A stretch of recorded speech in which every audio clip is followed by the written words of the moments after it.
Hi, everyone. I'm Zach Reinhardt, and here with my usual host, JMN, the Japanese music nerd, Rocky. Hello. And welcome to the second episode of our Japanese Music Talk podcast.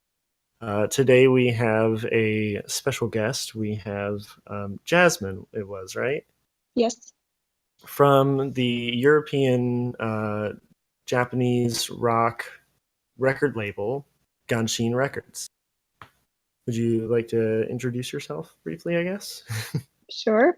Well, first, thank you for having me. Of course. We are very glad that you invited us. So my name's Jasmine. I've been working for Gan-Shin for not too long, but enough time to answer all the questions, I think. I've been in the business for longer than I have worked for Gan-Shin. So I think I have a few stories to tell. What else? I've started to listen to the music when I was 7. So I think you could say that I know quite a lot of things. Good. We've brought the right person then. Well, I hope so. I hope I don't disappoint you now. Of course not. So at this point, we could start off with how did you even get into Japanese music and also especially Visual Kei? So Yeah, 7's an what early got you age. started? Yeah, that's a funny story. My older sister, started to listen to Visual Kei when she was very young because she was an anime fan before, and then, you kind of get into the music. Mm-hmm. And I don't know if you have siblings, but when you're the younger sister, you really want to be as cool as your older sister. So you just kind of start listening to the same music, although I have to actually say that I was kind of afraid of bands like Dion Gray in the beginning because I was 7. Yeah, I can imagine. Yeah. I mean, I loved X Japan and Glay and stuff, like the bit softer stuff. Mm-hmm. But yeah, at some point, I think Japan. when I was 12 or something, I really became a fan of Dion Gray, and I think that's how it actually started. And then going into discussion of Gan-Shin Records specifically, what's the kind of history behind that? Do you know, like, when and how that all came to be? Well, I'm not quite sure if you know that we actually have like a sister shop that is called Neo Tokyo. Yeah. Mm-hmm. So it all started with that. So we had Neo Tokyo, and we brought a lot of anime and manga to Germany in that case, and to Europe with our online shop at that point. And well, obviously, we were pretty often in Japan meeting with people and meeting bands at that point.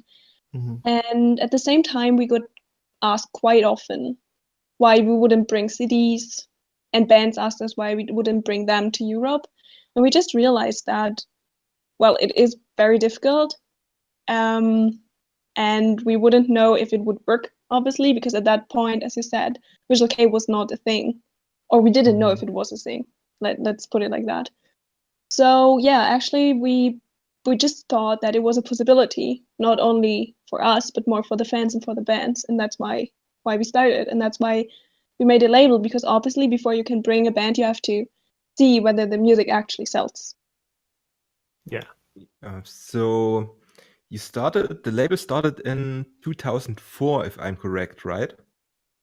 I think 2003, 2004. 2003, 2004. Yeah, so maybe we should put this whole Visual Kei thing a bit into perspective for the European market. I remember back at the time, I didn't know anything about Visual Kei. However, there were music festivals like Wacken or Dion Gray around 2005, 2006.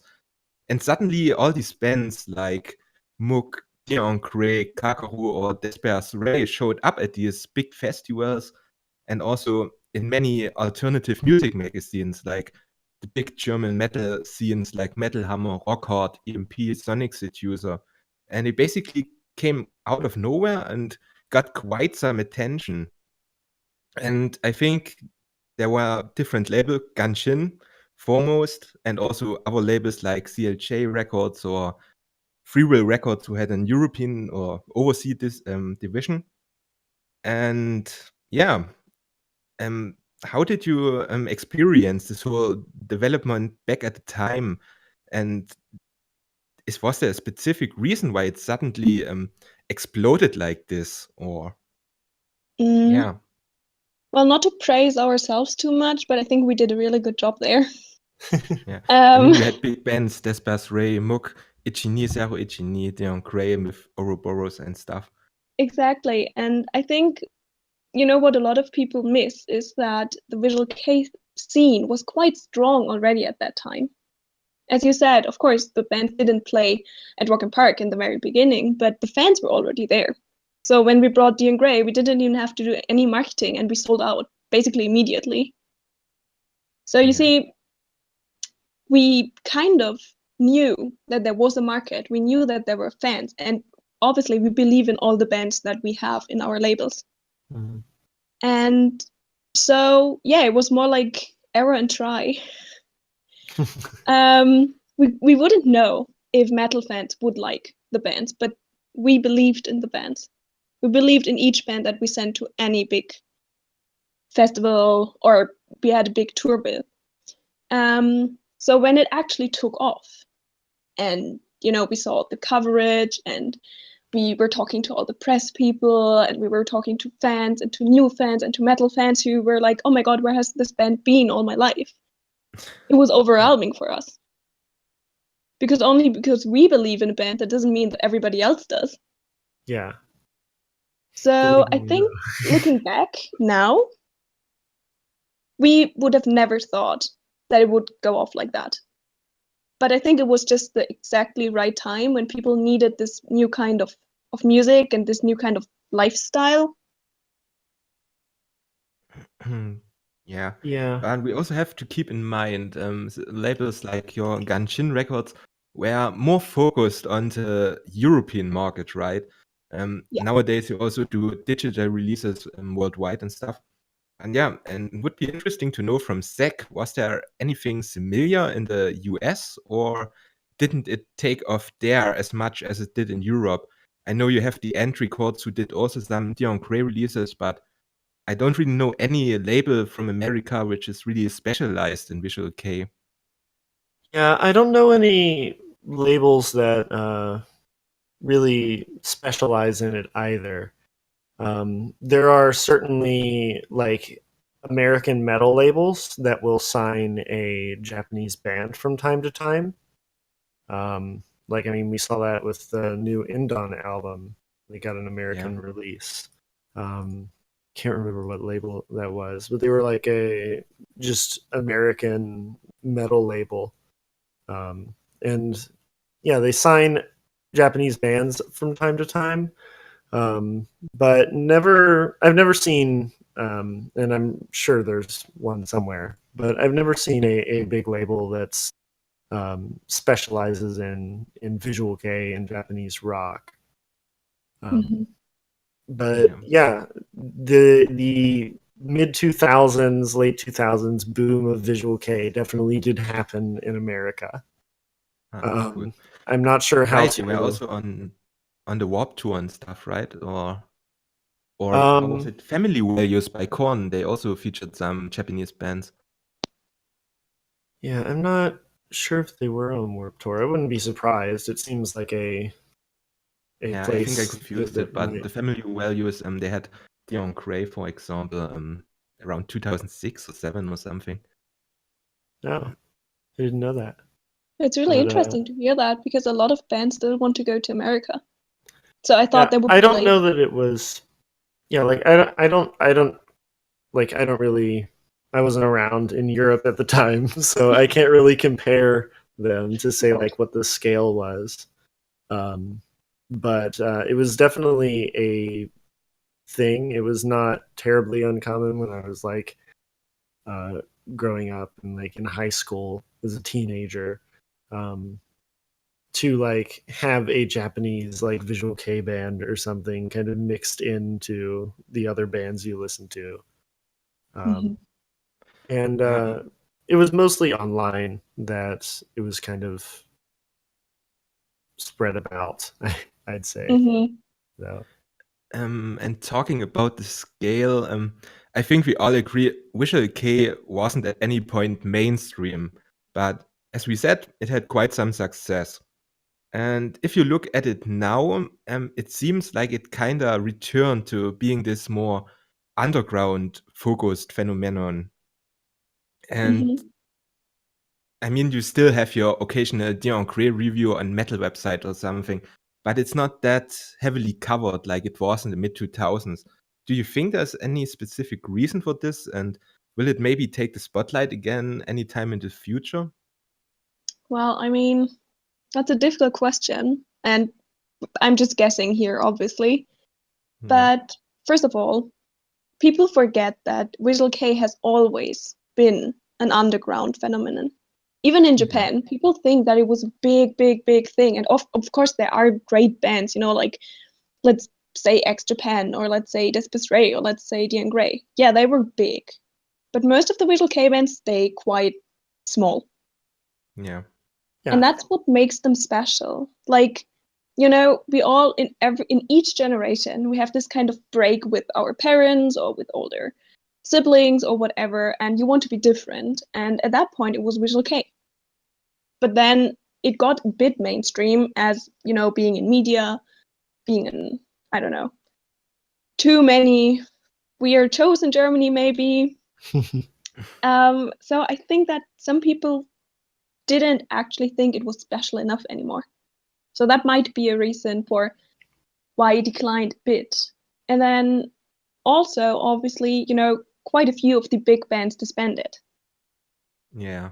And there are a lot of bands coming now, but, well, I would say most of them never reached as many fans as the older ones did, like Despis Ray, for example. Yeah. So, I mean, it's a bit difficult to say, but I don't agree with what a lot of people say, that Visual Kei is dead, because I don't think that, first of all, music cannot die. Yeah, Yeah. genres don't die, but Exactly. I mean, that's just, well, that's ridiculous. And Mhm. I also think that the fans are still here, but you have to see it, the bands came very frequently. It was rather easy to get the music. It wasn't really special anymore. So a lot of people maybe turned, and now obviously K-pop is a very big thing, and, well, pop is always a bit easier.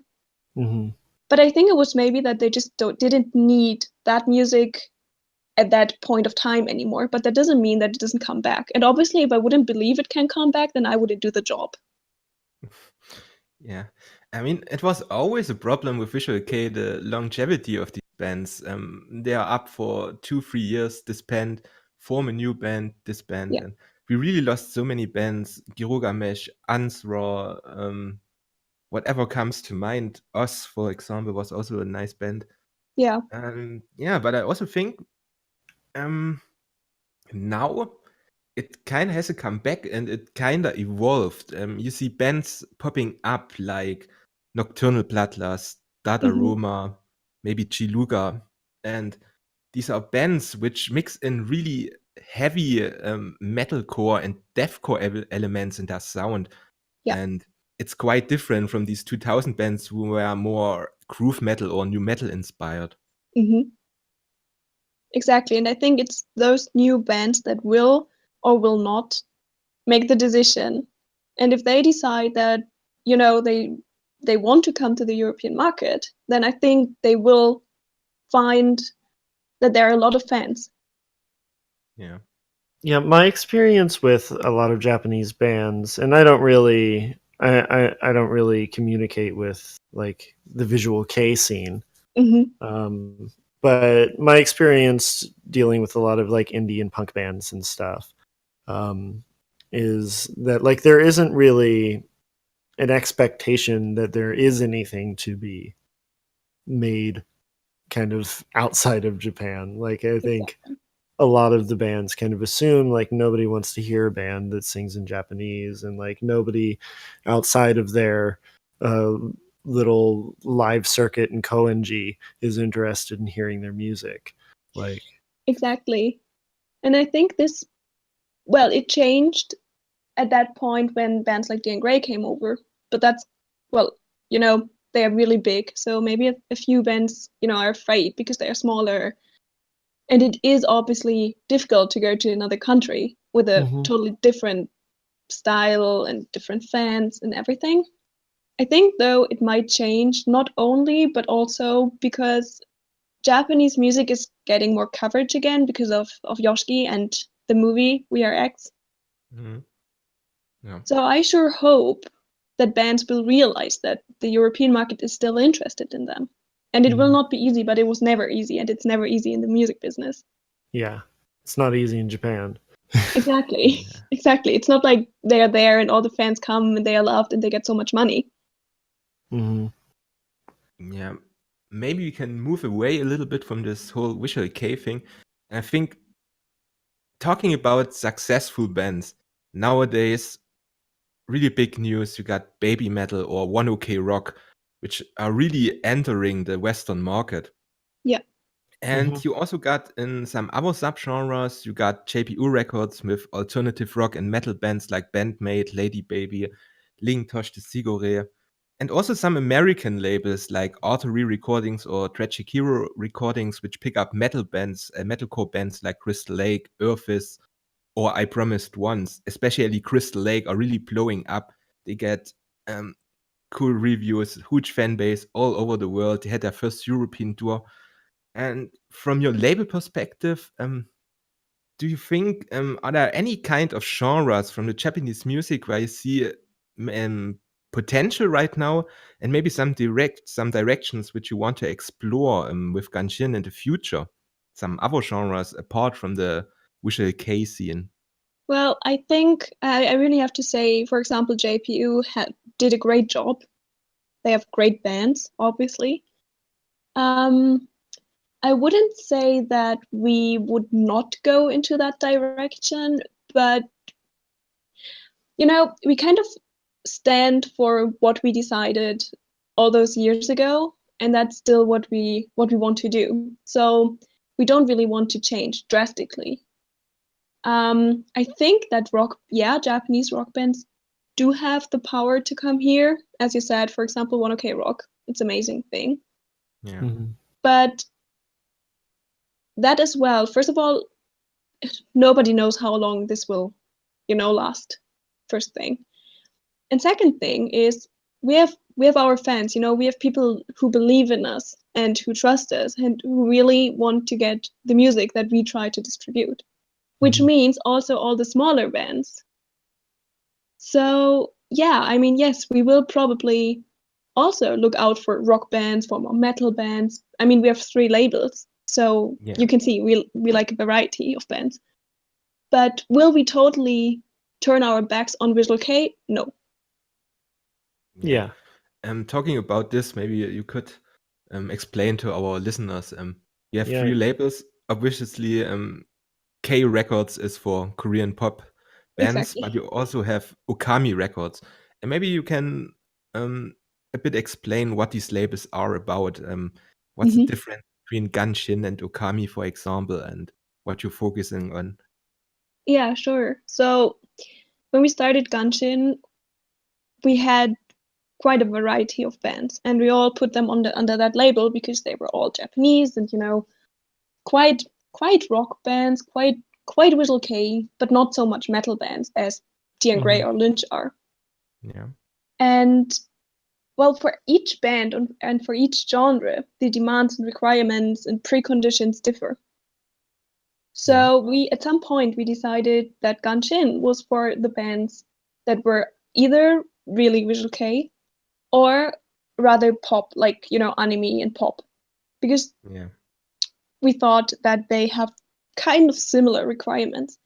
But then we had those bands that were more like metal or more like super hard rock, like Dian Grey and Lynch and Guitar Wolf and things like that. So we decided to have Okami so that they have a platform that people can actually identify with. I see. What is the process for? I'm just curious. For like finding these bands and like kind of assimilating them into the the label? Do you have like people?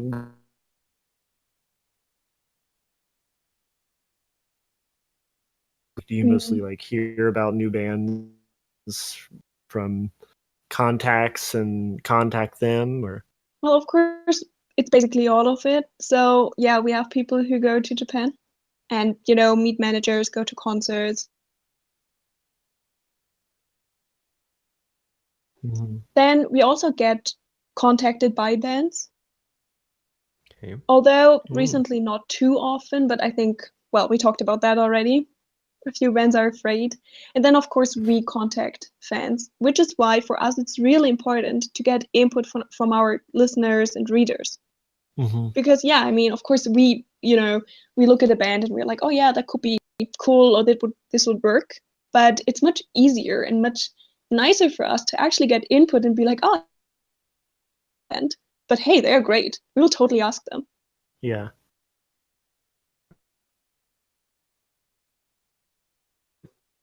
Some years ago, I was in the street team for a German label. It was quite some different music.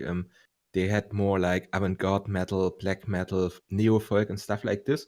Mhm. And I was in the street team and got quite some insight in the label. And they really got tons of bands which sent applications to the label and which they all denied because they didn't really work with the concept of the label. And is this also the problem for you, or do you more rely on your own approach in approaching bands and labels to be their distribution partners, or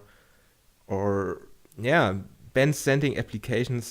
Do they fit with you? Have you any criteria for this or something? So Well, have you ever had to like deny bands just because they didn't like fit with your image, or even if you like their music, or? We did have to deny bands, but to be honest, they were not Japanese. Okay. So, I mean, I don't know if you know, but Gan-Shin Records, we have Unsane, a German band, actually. Yeah. But they have a very, tight thing with Japan. So that was fine for us. But we get asked by a lot of other bands to be their label. And that's obviously something we have to deny because of our corporate identity. As for Japanese bands, yes, we get asked from time to time. But most of the time, that's when we talk to managers, Yeah. So it's basically not the band actually contacting us, but it is, we're talking to this manager and he's like, oh, I have this and that band and I would like you guys to, distribute it. Yeah. Because funny thing is, in Japan, most of the time the bands don't really have a say in this, which is obvious, and I think it's normal for the music business. Mm-hmm. But that's why, we depend quite a lot on our connections to managers, but also, sometimes we get asked by bands, and most of the time that works very well. Yeah. So, do you guys have much like restrictions on what bands you can bring in to like kind of fit what you already have established as far as your market, or is it just kind of like whatever bands the label fancies that you Well, I mean, of course it is like, we can literally do what we want. Let's put it like that. But I mean, of course there is an identity and fans are identifying with us. So we can't just bring everybody, like, I don't know, if it was a folk band now. Well, maybe we can sell that at some point, but not yet. So, would you say there's not. We had a discussion about the Gan-Shin, which seems to remain more a Visual Kei centered label, right? And Okami Records, that this is maybe the option to feature some bands which you usually wouldn't do, like Guitar Wolf and stuff. Yeah, kind of course. But it's still, we try to stay well in this kind of rock band thingy. Although, as you have seen, we do a lot of anime things as well, so pop singers. Yeah. But yes, of course, that's the main point why you have different labels, because there is different music that we would like to bring, but it still has to fit our vision of what people want and also of what we want, obviously. So to make it short, yes, we can do what we want. Yes, it might be the point that at some time in our life we decide that Japanese folk music is totally what people want. I don't think so, but we never know. Do we have restrictions? No. Do we make ourselves restrictions? Yes, sometimes. Yeah. Well, to move on from this, of course, we talked about the artists, and as a label, it's also your job to make some record releases, right? Yeah. And yes. Yeah, as I said right before we started this recording, I had a feeling that you were focusing more on the digital market. Many of your releases are available through download services like iTunes or Amazon Music.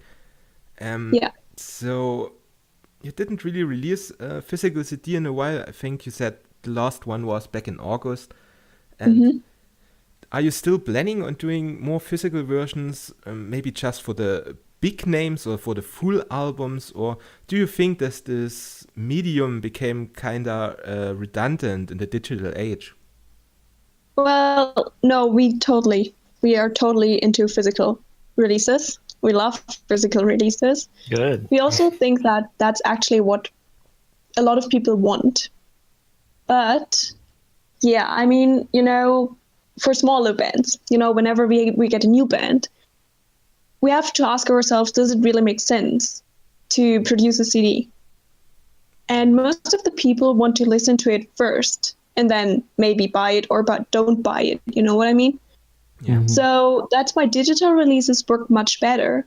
Well, and also obviously you can, bring it along when you walk somewhere or something. Yeah. So that's why we think that, yeah, digital releases are great. Especially because, well, iTunes works well, Spotify works well. People love it. Would we ever totally not do any physical releases anymore? No, we wouldn't, because we think that a physical release, especially as you said, an album, is something really special. And you can touch it, and there's, the booklet inside, and there are pictures and stuff. So we will continue to do it, but for a lot of bands, we just can't. I mean, I think it's maybe a problem because the Japanese music scene is really, the market in Japan is really strong and really focused on singles and mini albums and stuff like this. Yeah. And if you take a band like Mechi Bray, for example, who have a back catalog of like 20 singles or something, of course you can't release everything as a physical release, but for the albums, it may be the better format in my opinion. Yeah, exactly. And also, obviously, I mean, the Japanese single market is so strong because fans will buy all versions of the single to, meet the band or get this extra or whatever. Mm-hmm. But I hate this so much. When you have like 3 versions and everything has a different bonus song. It's so annoying. I know. Yeah. And that's, first of all, that's obviously something we can't do because we can't bring each band, to Germany just because we sold 3 versions of their CD. Yeah. So that's the first thing. People in Europe don't buy CDs as strong as the Japanese fans do anymore. For several reasons, obviously. Would we love to do something like that? Yeah, absolutely. But, well, probably won't work. Yeah, I don't think the Western market is really prepared to buy multiple versions of the same CD. No. At least not in America. And I mean, and now a problem, maybe also the diehard fans. I mean, I have to admit it myself. I have the Dion Gray discography. I imported all these CDs, the original first press limited editions of all the singles, all the albums and stuff. And so it may be a bit difficult to sell your European version, which may not be something for the diehard fans, but more for the maybe casual listeners is the wrong word, but I guess you know what I mean. So yeah, it's a way to make it more accessible. right? Totally. But Whereas the also, real, we often, like, what is positive for us, obviously, is because we are so close, especially with bands like Dean Gray. Sometimes we can release an album, for example, and have an extra song, or, have another extra. Yeah. Because, of course, we know that people buy the Japanese version, and it's totally nothing wrong with it. But yeah, I mean, we don't just want to sell our CDs. I mean, obviously, it's also about money. I mean, who am I kidding? yeah. But it's also, we really just want to make fans happy. And sometimes it's really difficult because, yeah, they literally get everything from Japan. But Yeah. if we can produce an album with an extra song, we will totally do it. Mm-hmm. Nice. Yeah, I find that like I import a lot of CDs from Japan, but there are like occasions where something will like there are a surprising amount of like Japanese indie bands and stuff that make it onto the Amazon digital music store. Yeah. And like whereas I often like to have the physical copy when Yeah. I'm just trying out a band, I will often just pick something up on the like if it's available on some American store where I don't have to pay a lot for shipping or if it's digitally available. I still think there's certainly some use in that. Even And I think also we have to keep in mind the price. As we said, strong Japanese music market, CDs go for like 20 or 30 euro plus shipping, plus import costs. So it's a nice alternative. And also often these overseas versions come with translations or something like this, or even just romanized versions of the lyrics where you don't have to read kanji, but you can directly read the text. And that's definitely a very big advantage. Exactly. And as for the digital releases, obviously, as Zach said, we also do it because people sometimes just don't know the bands. But, it's rather cheap on Amazon or iTunes or whatever to buy a song and just, have a listen. Just check them out. Yeah, it's also really great for me because like I'm always excited if there's some sort of like non-importing way to get an album because I do these reviews and I'm like trying to recommend people albums. And it's Exactly. like I'm trying to like just have people jump on a band based on my word, and like it's nice if I can say, well, like, and you don't have to pay $10 extra for shipping. Yeah. Yeah. Exactly. That's really And big of course, point. I mean, when we sell something, not just the album but also digitally or whatever, it shows us how much or like how many fans are there. Obviously, we know that a lot of people also just buy directly, but you know how many fans buy the CD from Japan, but also get the digital download at the exact same day as it's released. Nice for us. We know that they get it the exact same second, basically, but also we can see how many fans are there. Because obviously we are thinking about bringing bands to Europe, but if we don't know if people want to see them, well. Yeah. And I guess that transitions into talking about bringing bands over. So do you guys do a lot of like tour organization as well as Yeah, we do. like record releases? Yeah. We work with a lot of partners in this. So some of the concerts or the tours we do ourselves. So we're promoters, we do all the planning, literally everything. Sometimes we have partners such as, Twisted Talent or Live Nation or whoever. But basically we are kind of planning the whole year. And sometimes, well, you can't really see that we are doing some planning because we can't release any information. But I can promise you that we are. Yeah, it's quite interesting. Do you have any connections to the local scene? I know in Germany, France, and Poland, especially, there's quite some venues which are often popping up when Japanese bands have their European tours there. So Yeah, of what are course. your I mean, connections? we have done a lot of concerts in the last years. So yes, of course, we have connections. We have people who we love to work with. We have people who come to us and tell us, at that and that point, we can offer you the stage for this and that. And so yes, of course, a tour is never only us doing something. It's a lot of people, and it's a lot of work, and it's a lot of connections. And we are just really happy that we have this great connections. We have great people who all still believe that this actually can work. Yeah. I mean, sometimes it's a bit sad because it's really like often the same venues. And personally, I live in Eastern Germany, and it's always quite a road to a Japanese concert from here. And yeah, it's a bit complicated, Yeah, but I I hear can that do it. often, actually. Yeah, it's kind of the same thing over here as well. Like every Japanese band that I want to see ever, the nearest they're playing is like a 3.5 hour drive to Cleveland, and it's Oh, always wow. at this place called the Grog Shop, Yeah. which is a Okay. great venue. I love the Grog Shop, but I just Yeah, wish I it mean, was of course, closer. it is very difficult to decide on the venues for several reasons.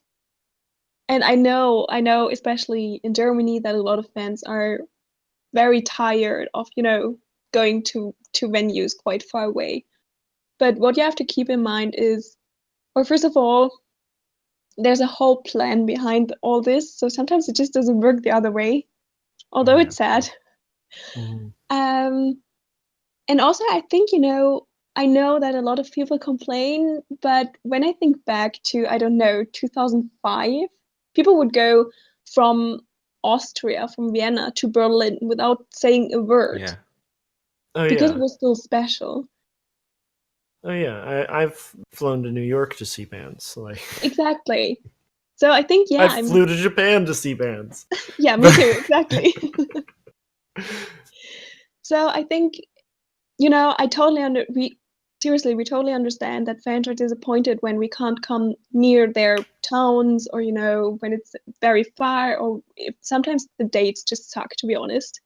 And we Mhm. know that, and we try our best, to solve those problems. And sometimes it works, and sometimes it doesn't work too well, and we're sorry for that. But we just hope that people will still continue us, like, to support us.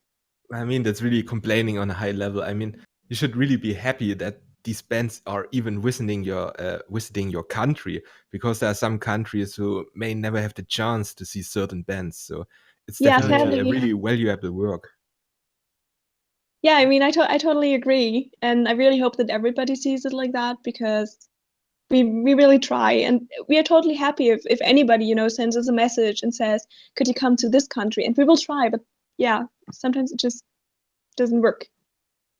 Yeah, I mean, it's yeah, Japanese bands are kind of spread thin in a Western market, right? Like Hmm. there's not huge concentrations of like where their fans are. People are kind of spread out, and so Exactly. it's just kind of cover a lot of ground, go to big cities, but as a result, a lot of them don't come to like smaller towns that a more local band might. Yeah, Yeah. we just try to find the spot where most of the people can actually come to. Hmm.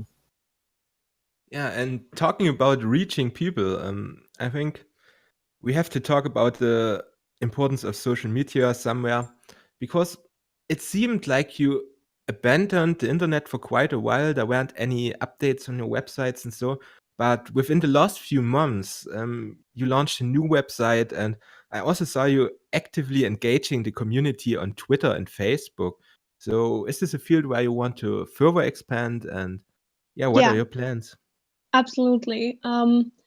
So, well, yeah, first of all, launched our new website. Also, in the near future, we are launching a new website for Okami Records.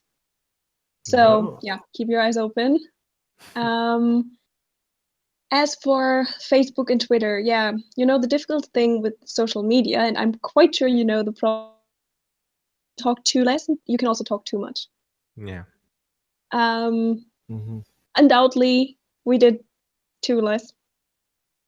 There were reasons for that, but yes, for us it is really important from now on to get into in touch with more of our readers and our fans, and not only talking about we're releasing this or we're releasing that, because yeah, of course we're doing that, but I think we have to be in contact with the people that we actually want to serve. Yeah. How should I look for a band if I have literally no idea what my readers actually want to know? I mean, Yeah, plus I think a lot of people discover Japanese music online. exactly. And if you don't do anything for quite a time, obviously you just get forgotten, So I don't remember how many messages I got saying, "Oh, I didn't know you released this and that." And I'm like, "Yeah, but we posted this on our Facebook." And they're like, "Oh, yeah, but I didn't check your Facebook for quite some time because literally never anything pops up." Mm-hmm. Which is a bit exaggerated because things popped up, but okay, Yeah. Yeah. So I really yeah, saw it became a lot better, and I really like how you start to ask questions and stuff like this. Really, getting people to react and leave their opinion about this whole Japanese music thing. I'm really happy that you're saying that because yeah, that's one part of the job like I'm doing. Yeah. So yeah, I'm happy to hear that, and I'm always open. So I would love fans to ask us questions. I would love fans to discuss on our Twitter or on our Facebook or on our web page, wherever. I think what Visual Kei fans especially forgot for quite some time is engaging with the labels and with the promoters. Maybe it's just with us, I don't know. Mm-hmm. But yeah, I think communication is one of the biggest issues in our generation. It would be nice if there were more media outlets regarding this whole matter. I mean, of course, we have our channels, but we aren't really big and stuff. The Yeah, but best thing I you know can at the become moment, big. I mean, we started out when we were really small, so hey. yeah, I have hope for this too. Ne? But Yeah, what I fingers wanted to say, crossed. maybe the biggest site I know right now is J-Rock News. Hmm. I guess you know them, right? Of course. Who are really the best way to get your informations, because it's really hard sometimes if you're not really into Twitter and Facebook to get the news on your bands Yeah, if you're following Mhm. Japanese bands. So would be Yeah. nice if there absolutely. were more of these websites and stuff like this. Especially Yeah, since most of their actual social media is in Japanese. So if Yeah. you're exactly. not a speaker, then We were wondering if, we should maybe, like translate things on Twitter from the bands that we are releasing. Do you think that would, help our fans, our readers? That's actually a good question. I don't I know. The problem is, I think there are also already groups dedicated to these matters. Mm-hmm. For example, like Dion Gray on Facebook, you get a fan page and not, Yeah. and they are like posting every single tweet and everything in English, just to inform the bands. Of course, from a label perspective, I think this could definitely reach the listeners and the fans.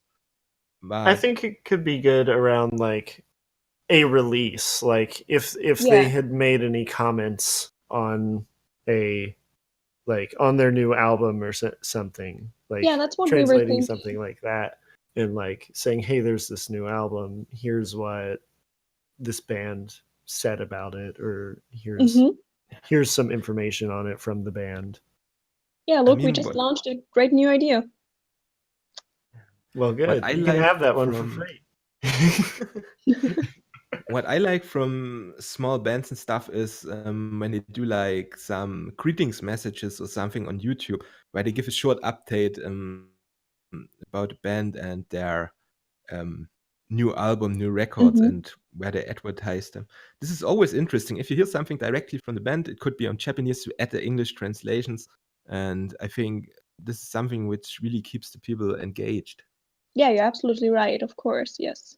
Yeah, because people want to know what what the band is like, right? Like people Yeah. want to Yeah. be able to make some sort of personal, like connection there. Exactly. You want to connect to the people whose music you're actually buying. Mm-hmm. And don't go the way of some other labels. What I just saw, I don't know which label it was, and I don't want to make names anyway, but there was a band coming over to Europe, and they did stuff like a handshake for 10 euro or stuff like this. And I think that's definitely the wrong approach on connecting fans to a band, or like Yeah. $20 for making a photo with the band and stuff like this. Because I am originally a metal fan. I went to shows. Sometimes I talk to musicians after a concert, and that's the best experience ever. But if you really separate them and hide them behind a paywall, that's kind of questionable.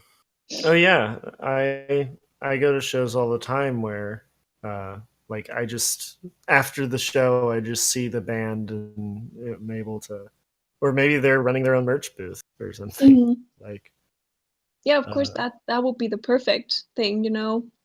Well, of course, sometimes that's difficult for several reasons. For example, cultural differences. mm-hmm. But obviously, yeah, if we can do something like that, if we can actually connect a band to the fans without charging 10 euros for anything, Yeah. yeah, that would be great. I mean, we would love to do that. Sometimes it works, sometimes it doesn't work too well. But I can promise you guys, we are actually working very hard on this. Good. Glad to hear. So hopefully I have better news for you at some point next year.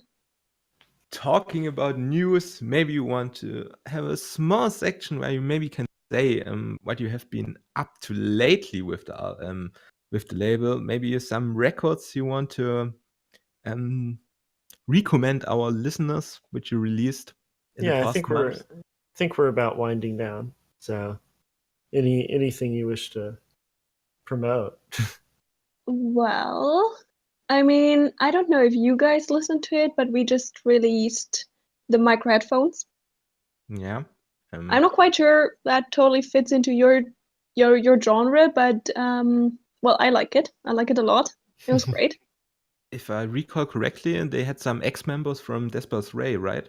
Exactly, yes. Yeah. 2 of them. So yeah, but I mean, they are not particularly Desper's Ray-ish. Yeah, they have a quite different sound. Yeah. Exactly. But I enjoyed it. What I listened so far from them. I'm glad to hear that. And then, well, of course, we have a few K-pop releases. Also on Monday, we will upload news about this. So I can't say anything yet. I don't want to spoil it. So just where should we send our listeners? Where will they see this news? On your On Facebook, on your our Twitter? Gan-Shin website, and also probably on Facebook and Twitter. So you will find the links in the description. Definitely check it out. Yep, for sure. Last but not least, okay, what's coming as well? Also, for all fans of DJ music and all fans of Teddy Lloyd, who has loads of fans, I think in America as well. Yeah. We are releasing Silent Planet 2 EP Volume 6 next week. Ooh. Yep. Also, those news will be online on Monday as well, but yeah, I wanted people to know. So yeah. Teddy Lloyd's definitely just kind of blown up. Yeah, Teddy Lloyd's amazing. And also, I can promise this, the next week's release, and people will probably just check it online, so I can just tell it, we'll also have a very, very nice song from Princess Mononoke. Ooh. So for all Ghibli fans here, this will be amazing. I listened to it, I loved it. Well, something to be very excited about then. Absolutely. Now I get kind of nostalgic. Yeah. Exactly, right? Yeah. I saw that and I was like, oh my god, this is amazing. I feel like very young now. Yeah, I can't remember who does all the Ghibli soundtracks, but I remember I listened to the Nazca and the Valley of the Wind soundtrack. Oh, so much when I was younger. I can totally imagine. Yeah, Ghibli is just Ghibli. It's amazing. Yeah, right? Like, seen every movie. If you haven't, you should watch them. They're great. Absolutely. Just watch it now, like literally now. Yeah, go out and buy them. I mean, some of them are pretty sad, right? So you should have a Yeah, very watch positive attitude, or it drags you down. I don't Nah, know. start with Grave of Fireflies. I just want to say this movie may not be the best choice because it's very depressing. Yeah, maybe side with the one. Yeah, Kiki's Delivery Service is good, Oh, and this it is has so a cute. Arayumi song in it, which is really good.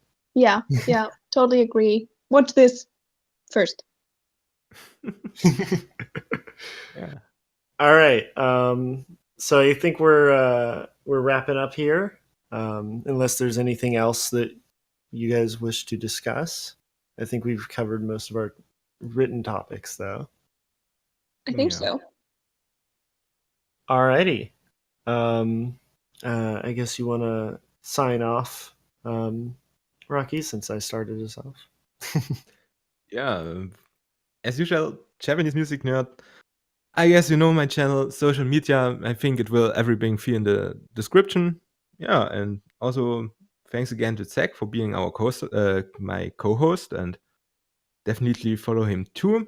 And also special thanks to our guest Jasmine for being here discussing all these interesting topics with us. And yeah, Yep, links in the description to all of our social medias and YouTube channels and any relevant websites. And I guess we'll see you whenever we do this podcast next. We don't really have a schedule. yeah. All right, bye. Bye.